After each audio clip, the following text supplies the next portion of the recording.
Good day friends, welcome to the second session, Theory Base of Accounting, NCERT Class 11 Part 1. Briefly touching upon the syllabus, Financial Accounting Part 1 56 marks, Financial Accounting Part 2 24 marks, Project Work 20 marks, total 100 marks. Financial Accounting Part 1 will focus on theory and accounting process. Financial Accounting Part 2 will focus on financial statements of a sole proprietorship. To start with, the first concept is generally accepted accounting principles.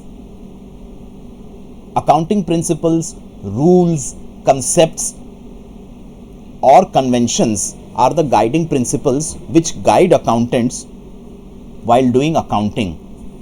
GAAP or generally accepted accounting principles bring in uniformity. Uniformity brings comparison. Because of GAAP, you are able to compare financial statements of one entity with that of the other. Because accounting remains the same, because accounting is based on certain rules and certain principles. So that is why we have Indian GAAP, we have US GAAP, we have reconciliation between Indian GAAP and the US GAAP. The whole logic behind this is so that we are able to compare statements. We are able to compare whether one entity and the other entity, how are they performing as compared to each other. And a common example of a GAAP would be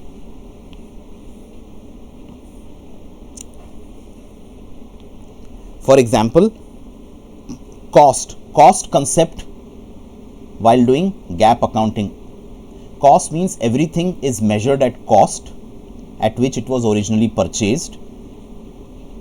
We do not make any adjustments for market value changes.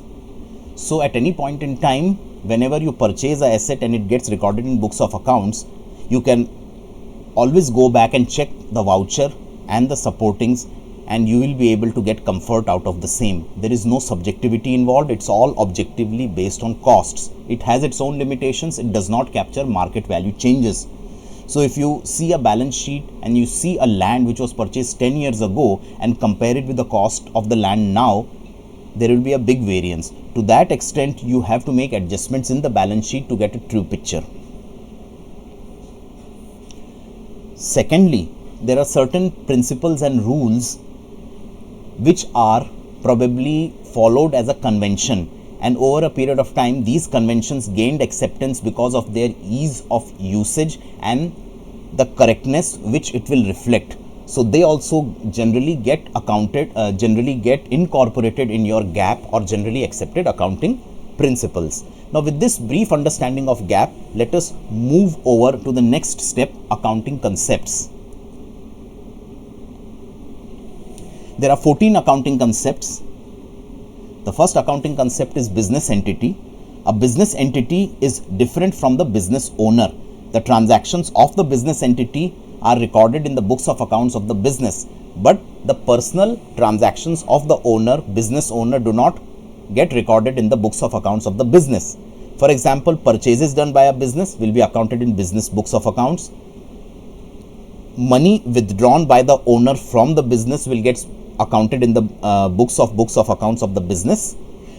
But after withdrawing money, if the business owner pays fees for his son's education, that will not get recorded in the books of accounts of the business because it's a personal transaction of the owner, nothing to do with the profit or loss of the business. Now this is the concept of business entity. Second concept is money measurement concept. All the items which can be measured in money find a place in the books of accounts of a business. This brings in objectivity again, but it has its own limitations. A firm or a company may be very valuable because it may have talented marketing team, it may have a very strong, technically sound research and development team, but they do not form part of the business. So whenever you are evaluating a balance sheet, all these factors also are to be taken into account because balance sheet is based on money measurement concept. It will account for plant and machinery which has been purchased by the business entity by paying money. The third concept is a going concern concept. Going concern concept means a business will keep on moving ahead in time for eternity, for a long, very, very long period in time. And that is the reason when we speak of a business, we speak of profit and loss account, means the transactions which get recorded only for that particular period in time and then give you profit or loss, and certain items which are not part of the profit and loss account but they have a life left beyond a period of 1 year get recorded in the balance sheet, because there is a going concern concept.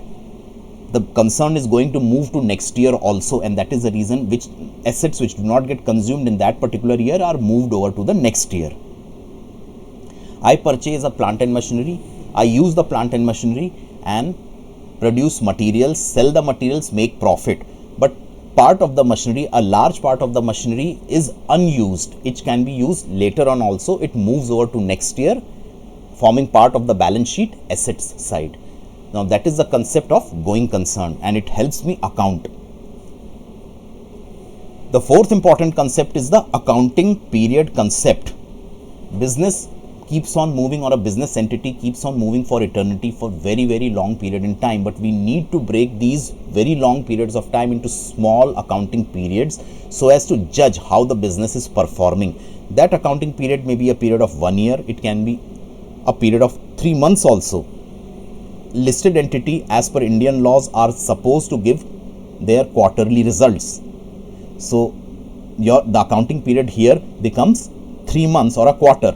At the same time, the same entity or most of the entities are supposed to publish their financials, profit and loss account, balance sheet at the end of a 1 year term or period. So that is an accounting period in that context. Now accounting periods have backup of law, Companies Act, Income Tax Act and various other applicable laws. The fifth important concept is cost. When we speak of cost, means we record transactions in business books of accounts at the cost at which an asset is acquired. Market value again do not get featured here. If I acquire a plant and machinery at a cost of 1 lakh, the machinery will be recorded at that particular cost. If I acquire a land at a cost of 1 lakh 10 years ago, it will keep on showing in my balance sheet at 1 lakh rupees. The current value of that land would have appreciated to 1 crore, but that doesn't get reflected. So to that extent, it has its own limitations, and an intelligent reader of the financials will be able to make that out when he is aware of the market conditions also. However, cost concept, keep in mind, it brings in objectivity. If we were accounting everything at market value, it will bring in a lot of subjectivity, and comparison across firms would be difficult, because every person will have his own subjective judgment, and hence cost concept is objective. With a small tweak, we will be able to find out the true worth of a firm. So we have touched upon 5 concepts in this particular session. As we have spoken earlier, other concepts will be spoken of or spoken about in my next sessions. The whole purpose is to make sessions small, focused, so that you are able to grasp the understanding and quickly revise it and move ahead. So till we meet in the next session, thanks, bye.